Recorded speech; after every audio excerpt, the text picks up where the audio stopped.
కదా ఇదే కదా నీ కదా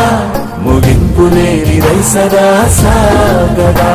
నిస్వార్థమెంత గొప్పదో ఈ పదము రుజువు కట్టదా సిరాలు లక్ష వంపదా చిరాక్షరాలు రాయదా నిశీధి ఎంత చిన్నదో నీ కంటి చూపు చెప్పదా నీలోని వెలుగు పంచగా విశాల నింగి చాలదా